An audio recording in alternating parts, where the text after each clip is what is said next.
Boa noite, turma. Espero que Vou estejam começar todos bem, que tenham mostrando para aproveitado vocês aí os o tópicos da feriado, aula, né? Estejam se cuidando. Essa é a nossa Durante essa aula nossa aí de aula, vamos número falar um pouco sobre um tipo de 5. Vamos termoformagem que é muito avançando na comum. disciplina. Quando a gente fala Hoje a de gente vai falar de termoformagem um ou tema bem formagem, bacana depende da aqui. literatura que a gente Como eu está sempre usando, faço, tá? Os dois são sinônimos. A gente tem a formagem a macho e a fêmea, né? Formagem positiva e negativa, respectivamente, aí para vocês. Vamos tirar um pouquinho de dúvidas que ficaram lá da aula passada, de TG e TM, e faremos, como sempre, o exercício de fixação. É importante enfatizar aí, turma, que os exercícios de fixação são muito importantes, tá? Eu estava corrigindo alguns da aula passada e eu vi que alguns alunos pularam algumas questões, tá? Então, sempre enfatizo com vocês a importância do exercício de fixação. Então, reserve depois que terminar a aula, faça as suas anotações, resolva os seus exercícios de fixação. A ideia deles é estender um pouco a nossa aula e fazer o que uma atenção plena, que a gente chama, né, em termos pedagógicos, que o aluno interaja, né, que ele participe da aula. Isso, turma, é importante tanto para uma aula presencial quanto uma aula digital, né? Se você não interagir, se você não se propor aí a voltar depois que a aula terminar, olhar os slides, olhar o vídeo novamente e resolvê-lo, esse nível de aprendizagem vai ser prejudicado, tá? Então, outro ponto bacana também, que eu recebi muitos alunos comentando, que estão mudando os horários de trabalho por conta da quarentena, né? Então, estão estendendo um pouquinho mais o horário. Então, a gente estipulou o nosso momento de interação, que eu falo, né? Que vai ser, a gente vai fazer o teste aí para fazer pelo fórum, por enquanto estamos fazendo pelo WhatsApp. Então, eu sempre estipulo um certo horário, porque é o horário que eu consigo, que a maioria, né, pelo menos já tenha conseguido resolver os exercícios, eu vou acompanhando nesse período, tanto a sua movimentação pelo YouTube, consigo ver quem está acessando, quem está assistindo, em que ponto da aula está, e eu consigo também acompanhá-los pelos e-mails, né? Então, pela quantidade de e-mails eu vou recebendo, eu vou percebendo o ritmo da sala. E a gente faz um momento de interação todo mundo junto, né? No momento aí que eu estipulo, que todos tenham conseguido fazer, a maioria pelo menos tenha tido pelo menos tempo hábil de resolver, de assistir a aula com tranquilidade, né? E aí a gente começa a fazer um momento de interação. Se eu faço antes, alguns alunos vieram pedir para que fosse padronizado e se estendesse um pouco mais para começar, porque muitas vezes a gente começava a corrigir ou conversar sobre e eles não tinham terminado os exercícios ainda, por conta desses ajustes de horários. Então eles não conseguiam interagir, tá? Então vamos manter, estou até justificando para vocês o motivo pelo qual a gente estamos nos organizando. É como se estivéssemos em sala de aula, né? Quando a gente passa um exercício para vocês, uma avaliação que seja, e a gente dá um tempinho hábil aí para vocês fazerem. Tem alguns alunos que terminam mais rápido e outros que precisam de um tempo a mais, né? Levando em consideração o que você está entregando, né? Então, capriche também nesse momento, não faça apenas por fazer, tá bom? Só justificando aí para vocês esse período que a gente está se adequando. Então, sempre corrijo os exercícios de vocês. Então, enquanto vocês estão assistindo a aula, estou produzindo conteúdo ou corrigindo. E a partir das respostas, eu tenho parâmetros aí para a gente começar a aula seguinte com esse momento aqui de dúvidas, tá? Então, essas daqui foram as dúvidas principais que surgiram, tanto das respostas dos exercícios, quanto no nosso momento de interação, né? Se vocês olharem, focando mais na parte de TG e TM, tá, gente? A gente sabe que o processo de transformação, qualquer tipo de processo de transformação, né, na indústria de transformação plástica, a gente vai bater em muitos conceitos, que às vezes até sai um pouquinho do nosso objeto de estudo naquela aula, tá? Sempre que for possível, eu vou trazer um material complementar, eu sempre gosto de trabalhar com artigos, enfim, mas é importante, até peço a colaboração de vocês para que a gente siga sempre os temas da aula. Porque senão a gente começa a querer sair muito do tema e a gente acaba atrapalhando, às vezes, a aprendizagem de alguns alunos, né? Alguns alunos ficam na dúvida aqui por a gente estar misturando os conteúdos, tá? Então, vamos sempre cumprir o nosso cronograma e trazer um conteúdo complementar, sem misturar os assuntos. Então, esses foram os assuntos principais. Eu trouxe eles em forma de slides para a gente bater um papo rapidinho, para que a gente consiga ir para o tema da nossa aula de hoje. Então, sempre que a gente fala de polímeros, o fator principal, um dos fatores principais que influenciam tanto a TG quanto a TM é a influência da estrutura química desses polímeros. É importante perceber, né, que tanto a TG quanto a TM está vinculada com o que, gente? Com as ligações secundárias, né? E quando ocorre a quebra de ligações secundárias, você consegue o quê? Tornar essa cadeia polimérica, fazer com que essa cadeia polimérica tenha uma mobilidade melhor. E essa mobilidade melhor vai fazer o material ser processado com características melhores, né? Isso facilita aí o processamento da mesma, né? Os termoplásticos, por exemplo, à medida que eles são aquecidos, essas moléculas e os átomos que ficam no seu interior, a gente não consegue olhar, né? Ver a olho nu, talvez por isso seja a nossa dificuldade de enxergar. Mas conforme a gente coloca temperatura, propriedades térmicas, isso acontece mais rápido e começa a se oscilar mais rapidamente. Essas cadeias, como resultante disso, começam a se alongar, né? Um aquecimento maior sempre vai causar um maior deslizamento entre essas moléculas, né? Pelas forças mais fracas. E é justamente essas forças de Van der Waals que a gente chama de ligações secundárias. Os termoplásticos, os plásticos, aliás, que são termorrígidos, as ligações, essas mesmas ligações secundárias aqui não são abertas facilmente. Elas devem ser quebradas ou decompostas, né? Então, isso daqui é muito importante, a gente começar a ter essa noção de processos. O que influencia? Foi uma pergunta da Simone. Então, o que influencia? A TG e TM do material são influenciadas pela estrutura química do polímero. A gente sabe a versatilidade de materiais plásticos, de resinas plásticas que nós temos, e justamente por essa grande dimensão é que a gente encontra características de afinidade química muito diferentes, né? Seja a rigidez, a flexibilidade da cadeia principal, polaridade, o tipo de grupo lateral, né?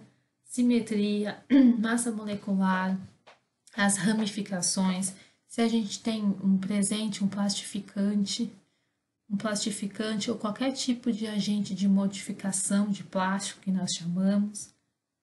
Aí a gente reflete num grande grupo, né, de aditivos, de agente estabilizante, contra intempéries, ultravioleta, cargas, agente de modificação de reforços, enfim, tem uma grande gama que influencia também o material, né, a diminuir ou aumentar a TG. Então, nesse outro slide, eu trouxe alguns exemplos. Aqui a gente tem um polietileno, que a gente chama de adipado.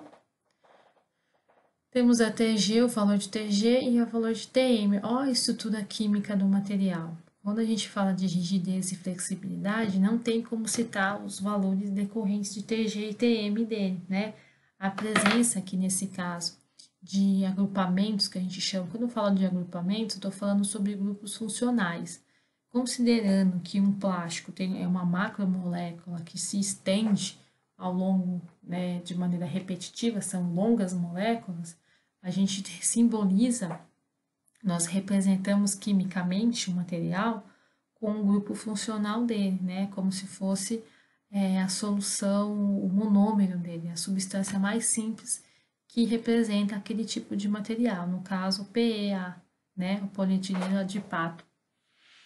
Então, essa daqui é a representação mais simples desse material. a gente tem, por exemplo, esses grupos, né, esse COO, COO, COO, né, dupla ligação nessa cadeia principal do material, faz com que você aumente a rigidez do polímero. Quando você aumenta a rigidez do polímero, o que acontece com o valor de TG e TM? Aumentam. Então, quando você tem determinados tipos de grupos funcionais nessa cadeia, de qualquer tipo de polímero, aqui eu trouxe o exemplo PA, mas qualquer tipo de processo, quando você tem de polímero, quando você tem certos tipos de agrupamentos que tornem o material mais rígido, a ideia é que você aumente também os valores de faixa de TG e de TM. Lembrando, gente, que eu sempre vou falar de faixa, né? Essa média. É comum que a temperatura de transição vítrea, que nós chamamos de TG, seja considerada, na verdade, uma faixa de temperatura, porque a transição nunca vai ocorrer de uma maneira específica. Os pontos de transição, para alguns plásticos, por exemplo, que são considerados cristalinos, eles não são cristalinos em toda a sua cadeia. Por exemplo, PA, né? Ele tem uma forte tendência de ser um material mais cristalino. Mas essa cristalização dele não ocorre em toda a cadeia do polímero de maneira igual, de maneira uniforme. É possível, até mesmo por ser uma cadeia justamente muito longa, é o que caracteriza uma cadeia polimérica, em que a gente tenha pontos em que essa cristalização não ocorra de maneira tão eficaz. Pode ser que nós tenhamos pontos de material se demonstre, né, de maneira amorfa ou semicristalina, depende muito do material. Mas a presença de grupos funcionais, como eu demonstrei, esse COO aqui, facilita o material ser rígido, se torna o material mais rígido. Aumentou a rigidez do material, a gente vai aumentar também a TG e a TM. A faixa para você conseguir alcançar essa transição vítrea é aumentada. Outros elementos que enrijecem a cadeia. Essa parte aqui é uma parte muito química, né, gente? Então é natural que tenhamos, talvez tenha uma certa dificuldade para entender. Porque quando eu falo de anéis aromáticos, eu falo sobre esse cara aqui, ó. Acompanha aqui comigo no slide. Ele é um ciclo benzênico formado por 6 carbonos que se ligam, formando um ciclo. Quando eu tenho qualquer tipo de material que tenha esse cara aqui na sua composição, eu sei que a tendência de um anel aromático é fazer o quê? Enrijecer a cadeia. Se eu enrijeço a cadeia, a tendência é alcançar valores de TG e TM superiores, tá? O PET, o famoso PET, você tem o polietileno tereftalado, que é justamente a composição que está demonstrada aqui. Essa é uma composição mais simples do PET. É lógico que ela vai continuar ao longo de toda a cadeia aí dela, né? Vai aumentando, sendo alongada. Justamente é o que promove aí as nossas propriedades térmicas do material. Vai alongando a sua cadeia. Sempre que você tiver esse tipo de grupo, você vai ter uma TG e uma TM maior do que outros tipos de plástico. E aqui a gente tem ligações duplas e triplas, a gente tem ligações paralelas, ó. Aqui a gente tem uma ligação dupla, aqui a gente tem uma ligação dupla, aqui eu tenho um anel benzênico que tem ligações duplas. Esse tipo de configuração de química faz com que o material fique rígido. Então, a gente sempre vai perceber dessa maneira. Alguns pontos de anéis de grupos funcionais, elementos que enrijecem a cadeia, nós teremos um aumento de TG e de TM. Então, falar de TG e TM e não enxergar a estrutura química do material, dificilmente você consegue defini-lo dessa maneira, tá? Afinidade química, turma, é fundamental esse processo da gente conseguir enxergar. Nesse slide, eu trouxe outros exemplos para vocês, demonstrando outros tipos de grupos funcionais aqui, ó, que também enrijecem a cadeia, né, enrijecem o material e, consequentemente, diminui aí o valor de TG e de TM. Aqui tem uma coisa interessante, ó, não flexibiliza, pois não está na cadeia principal. Então, um pouquinho que a gente estudou lá, um remember rápido aqui de química orgânica. Quando a gente fala da cadeia, a gente fala da cadeia principal, né? O ponto da nossa cadeia é que a gente tem a maior quantidade de carbonos. é considerada a nossa cadeia principal. Quando eu enxergo se esses grupos funcionais que tendem a ter essa afinidade química a enrijecer o material, se ela não estiver presente na cadeia principal, como eu demonstrei para você do PET, o PET estava presente, esse anel benzênico do PET está presente na cadeia principal dele. Por isso, fornece para o material PET uma rigidez maior e valores de TG e TM maiores. Mas se não estiver na sua cadeia principal, ele não vai enrijecer a peça, não vai enrijecer o material e, consequentemente, a TG não vai ser tão afetada, tá bom? Então, a gente acabou entrando numa pergunta em que a resposta a gente precisou focar um pouquinho em química para respondê-los. Precisamos saber tudo isso de cor? Não, né? Quando a gente estuda aí o técnico em plástico, a gente tem um monte de várias disciplinas que se complementam, mas é interessante a gente saber o motivo disso, tá? Então, a gente tem os grupos laterais, né? TG e TM, grau de cristalização de alguns polímeros. Ó, o PE aqui, ó lá, os tipos de ligações. Aqui você tem o PS, em que você tem um anel benzênico. Se você tem um anel benzênico, há uma tendência do material a ser mais rígido, e sendo mais rígido, ele tem um valor de TG superior, tá? Aqui a gente coloca o grupo lateral dele. Os elementos presentes influenciam e impactam na TG e na TM. A gente tem o PVC, que eu já tinha citado para vocês, e o PVDC. Eu pergunto para vocês conhecem esse material aqui, o PVDC? O PVDC é um copolímero que é muito parecido com o PVC. É muito utilizado em indústrias alimentícias também, principalmente que vocês provavelmente já devem ter visto muito PVDC no mercado, naquelas embalagens que lembram material metálico, mas é plástico. Por exemplo, no molho de tomate, molho de massa tomate, molho de mostarda, maionese, são feitas com PVDC. É um copolímero lembra muito o PVC. É interessante vocês darem uma pesquisadinha nesse material aqui, gente. E a gente tem os valores dele demonstrando para vocês que o mero, né? O mero você sabe, né? Polímero. Poli vem de muitos e mero vem de unidade repetitiva. Foi o que eu falei para vocês e quis demonstrar com esses exemplos. Essas partes aqui do plástico é a unidade repetitiva. Eu sei que o PVC, assim como qualquer tipo de plástico, ele é uma macromolécula.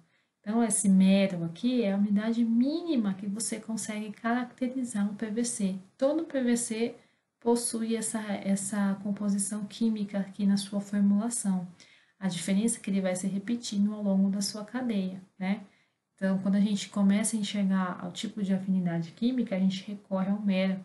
E aí, nesse mero, a gente começa a identificar se ele tem alguns elementos que enrijecem ou não a sua cadeia. Bom, tiramos algumas dúvidas, algumas outras dúvidas que vocês tiveram, eu anotei, não trouxe para a aula de hoje, tá? Vou sempre puxando as dúvidas de acordo com o tema da aula, para que a gente não fuja muito do tema proposto, tá bom? Acho que dessa maneira a gente consegue caminhar numa boa, mas eu estou anotando, ou quando eu respondo para vocês lá na hora, ou quando eu reforço aqui nas próximas aulas. Tá bom, turma? Então, a gente começa falando agora sobre as técnicas de termoformagem. Nós já falamos da técnica de vacuumforme, né? E hoje a gente vai falar sobre a formagem macho e fêmea. São conhecidas aí por termoformagem positiva e ou negativa, né? Como for considerada aí a fêmea. Na nossa aula hoje, nosso objetivo é começar a traçar um paralelo aí. Qual a diferença entre as duas, né?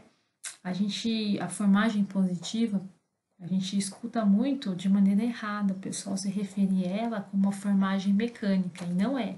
A formagem positiva, macho, é uma coisa, e a termoformagem mecânica é outra. O processo dela, mesmo sendo termoformagem, são muito diferentes, tá? No decorrer das próximas aulas, a gente vai citar a termoformagem mecânica. Aí vocês vão conseguir identificar aí as diferenças entre elas. Como regra aí, os moldes machos não são fáceis de fazer e custam menos que os moldes fêmeas, tá? mas eles são facilmente danificados. A gente vai começar a entender a partir de agora algumas diferenças. Antes de mais nada, vamos entender o que é uma formagem macho e o que é a fêmea. Eu trouxe aqui um exemplo, uma definição rápida, para a gente bater um papo a respeito. Ó, a formagem macho é aquela no qual a lâmina é formada sobre a lâmina ou a placa termoplástica, né, é formada sobre a superfície do molde e tem que se extrair no sentido de cima para ser removida. Olha aqui no lado direito um exemplo. Você tem o molde, né? Você tem a extração, né? Que tem que sair, né? Tem que dar a extração no sentido de cima para ser removida. Aqui você tem a placa termoplástica ou a lâmina. Já a formagem fêmea, a gente tem o inverso, ó. Né? Aqui em cima na margem a gente tem essa lâmina, essa formação sobre a superfície. E aqui na fêmea a gente tem dentro da superfície.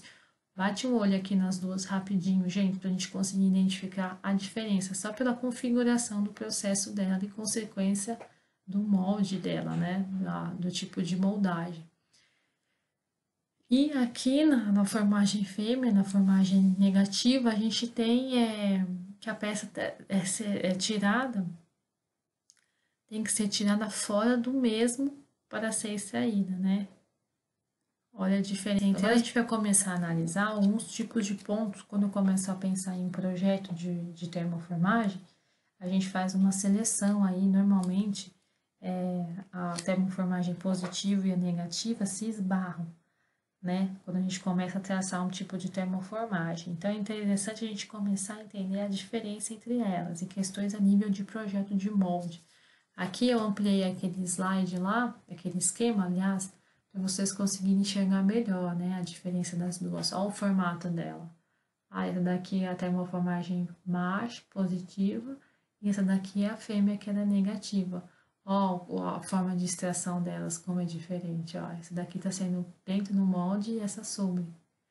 Tem bastante diferença aí. Agora, eu consegui entender, por exemplo, considerações aí na escolha de molde de macho ou fêmea. Vamos começar a falar sobre a distribuição do material. É um ponto, esse daqui, quando a gente fala de distribuição, é como o material consegue, é basicamente a eficiência da moldagem do material, né? A gente percebe aqui que a estrutura dela vai ser diferente. Então, a distribuição do material é fundamental para evitar certos tipos de erros, né? De falta de preenchimento, peça manchada, e vários defeitos que a gente vê aí, que são até comuns a gente ver nesse tipo de material. Então, nesse quesito, distribuição de material, quem ganha? Quem é mais eficiente? Nesse quesito, gente, a gente tem um empate técnico aí entre os dois tipos de técnicas de moldagem. Geralmente, coloquei aqui para vocês, pode-se obter a mesma qualidade de distribuição do material com a formagem macho e fêmea. As seções dos cantos serão mais grossas para os moldes macho devido à configuração dele. Mas quando eu falo sobre aparência, né? A aparência da peça, aí a gente tem que é o molde negativo, né? A vantagem aí para a moldagem fêmea. Por quê? Normalmente o que acontece? É essa fase de contato que a gente chama, é a fase que fica próxima ao molde, né? A fase de contato com o molde terá menor brilho em qualquer tipo de técnica que você usa, seja ela moldagem fêmea ou moldagem a macho. É a fase que tiver em contato com o molde, ela vai ter uma tendência a ficar mais opaca, vai ter uma tendência a ter um menor brilho, né? Quando se produz aí peças mate ou de baixo brilho, esse fato não possui tanta relevância.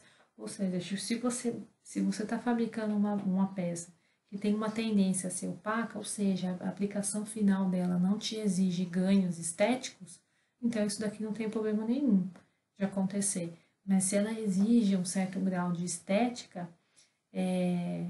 isso é um ponto negativo, né? E aí a termoformagem negativa, a fêmea, ela te proporciona um brilho a mais quando comparada com o macho.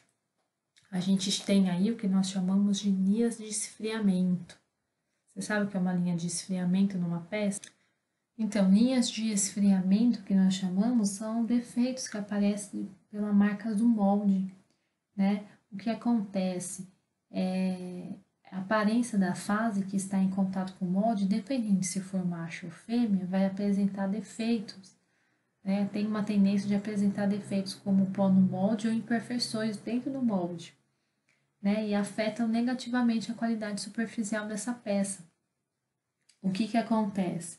Essas marcas são mais difíceis de serem eliminadas no molde macho do que no molde fêmea. Então, independente do tipo que você usar, elas vão apresentar, tem uma tendência aí a tornar esse material esteticamente, pelo menos a face que está em contato com o molde, seja ele macho ou fêmea. A dificuldade que a gente tem é conseguir eliminar essas manchas de um molde que está trabalhando com macho, né? Quando está trabalhando com a fêmea, a gente consegue facilmente minimizar através de ajustes, por exemplo, na temperatura da lâmina, né? Da temperatura que a gente está colocando na nossa placa termoplástica ou do próprio molde, né? Então, prefere-se a moldagem com macho quando se utilizam lâminas impressas ou decoradas, né? Pode-se reter melhor aí o detalhe da impressão quando essa não toca o molde. Então, se não houver nenhum tipo de material, ou o material que está sendo aí, termoformado, tiver algum tipo de lâmina impressa ou decorada, e esse material, essa parte do molde, né, não tocar a face do molde, a gente consegue ganhos melhores aí de brilho, né? Já na formagem fêmea, se utiliza para peças nas quais a gente tem a fase na qual é importante a aparência não estar em contato com o molde. Ou seja, a gente pode isso melhorar até na hora de fazer o projeto de molde, tá, gente? Porque se a face da peça em que a gente precisa que ela tenha um alto brilho, né, que seja uma peça aí que tenha requer um ganho estético maior, se ela tiver em contato com o molde, a tendência dela é ter esse tipo de linha de esfriamento, né? A gente não vai conseguir esse alto brilho, mas se não estiver em contato com o molde, esse brilho ele consegue ficar mais presente na peça, né?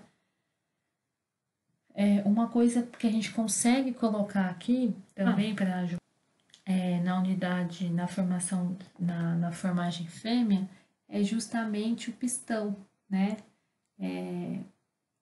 A gente coloca muitos moldes, é muito comum a gente encontrar no mercado muitos moldes fêmeas profundos, né? Que tem uma espessura de peça mais profunda, que utilize, né? Que são utilizados aí no seu processo com a ajuda de pistões. E esses pistões, gente, são colocados aí justamente para melhorar a distribuição do material, né? O pistão, nesse caso, ele se põe em contato com a parte interna, que é justamente aquela face que eu comentei para vocês, que fica em contato aí com o molde e que tende a ter uma pior aparência, tende a ficar mais opaco, né? E o pistão, uma vez colocado em contato com essa parte externa, ele diminui essa marcação que o molde faz nele, diminui essas linhas que eu falei para vocês que são comuns dele, né?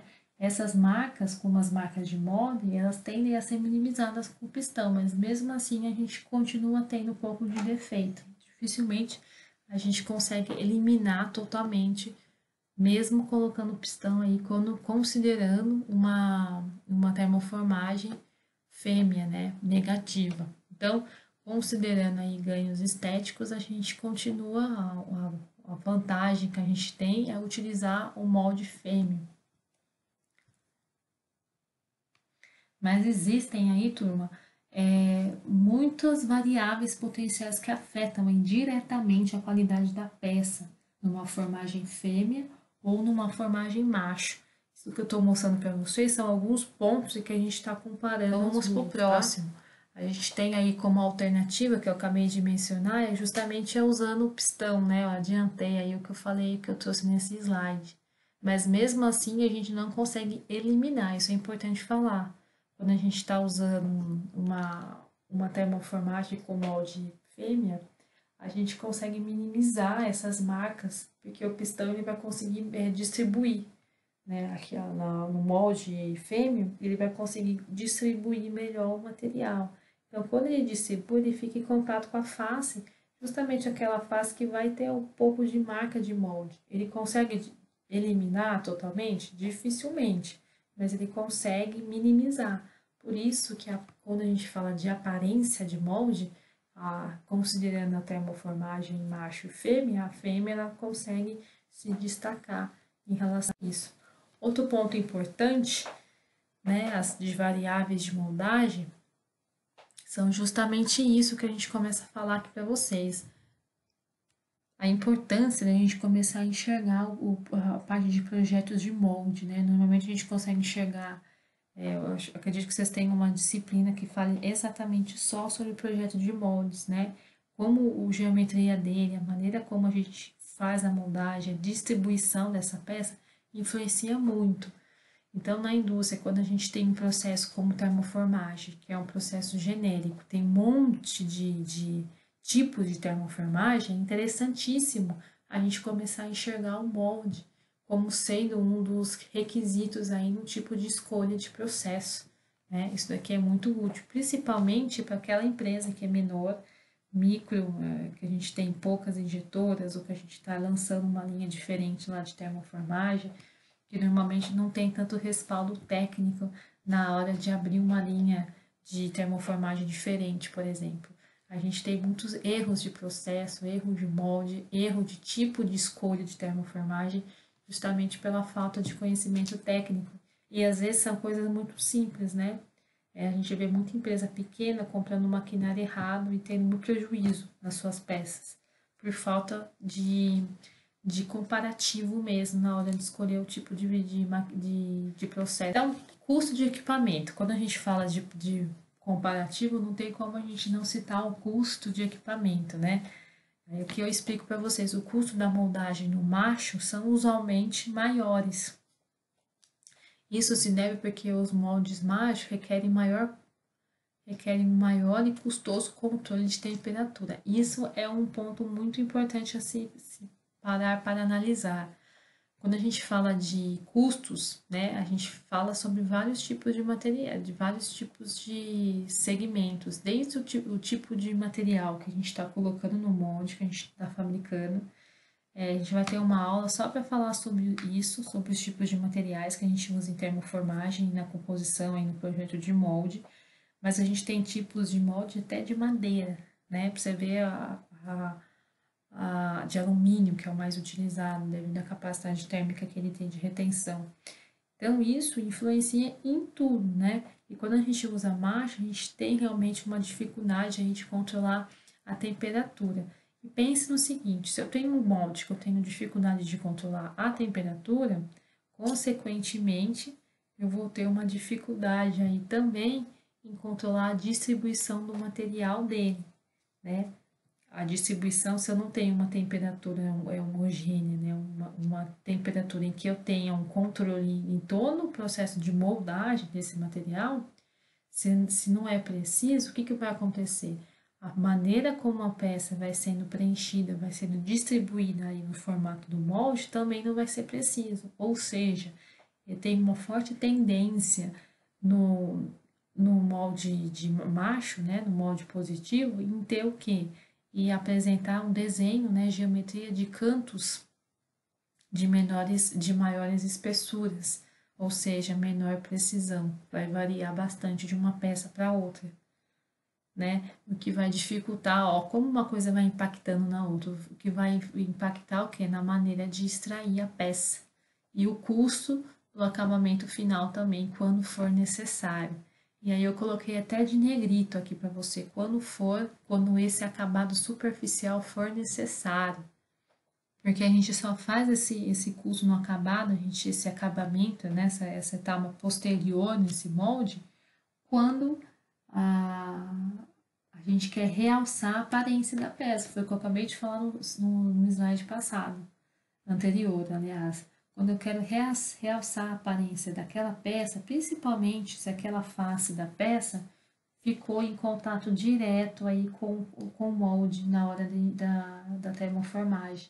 Então, se essa peça vai requerer um certo grau estético, eu tenho que fazer esse acabamento depois, posterior, o que acaba aumentando o custo também, né? Então, Normalmente aí os moldes machos, eles são mais suscetíveis a se danificar no manejo do projeto, justamente por toda essa imprecisão comparada aí com o molde fêmea.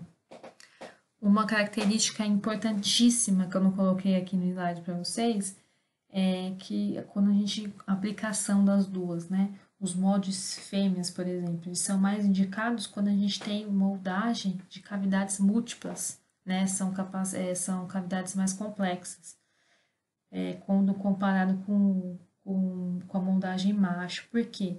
Uma vez que os moldes machos, eles exigem mais espaçamento entre as peças, né? Então, eu consigo muito mais facilmente fazer um projeto de molde fêmea, quando eu tenho múltiplas cavidades, do que um macho, porque ele vai requerer um espaçamento justamente por essa imprecisão, principalmente em cantos, né? Espessura de cantos da parede, espessuras de parede que ele já tem dificuldade. Então, sempre que a gente faz uma moldagem macho, a gente deixa um espaço maior do que uma moldagem por fêmea, o que prejudica aí quando você quer fazer uma moldagem mais rápida, com cavidades múltiplas, né? Ele já não te atende nesse sentido. Então, gente, finalizando nossa aula, na próxima aula a gente vai entrar mais nos tipos de termoformagem, tá? Vamos falar sobre moldagem de molde combinado, vamos falar um pouquinho de bolha de pressão, outros tipos que são mais comuns. Eu quis começar pelo pistão, acabei citando o pistão aqui, né? Como não um padrão de termoformagem fêmea, mas uma possibilidade de você melhorar a distribuição da peça. Isso a gente consegue fazer na fêmea, a gente tem dificuldade de fazer no macho, tá? Mas a gente vai citar outros tipos e é interessante a gente ir percebendo que o processo que a gente estudou na aula anterior, né, eu fiz os 5 passos aí da termoformagem, é basicamente parecido. A diferença é que cada tipo de processo vai ter um tipo, principalmente na hora de formar, né, da moldagem em si, o tipo de molde que está usando e o tipo de extração que ele está fazendo, né? Essas são as maiores dificuldades, a gente conseguir diferenciá-los. A aula de hoje foi para a gente demonstrar a diferença entre os dois, tá? Então, o exercício de fixação é esse. Eu peço que vocês caprichem aí nas respostas, tá? Mandem para o meu e-mail e qualquer tipo de dúvida coloca lá no nosso fórum para que no momento de interação a gente consiga repassar com vocês. E as principais eu sempre vou trazer na próxima aula, no comecinho dela, como eu fiz com a TG, inclusive vem na primeira questão aqui como forma de revisão. Perfeito, turma? Então, seguimos conversando aí pelo WhatsApp ou pelo fórum, no nosso momento de interação, e até lá!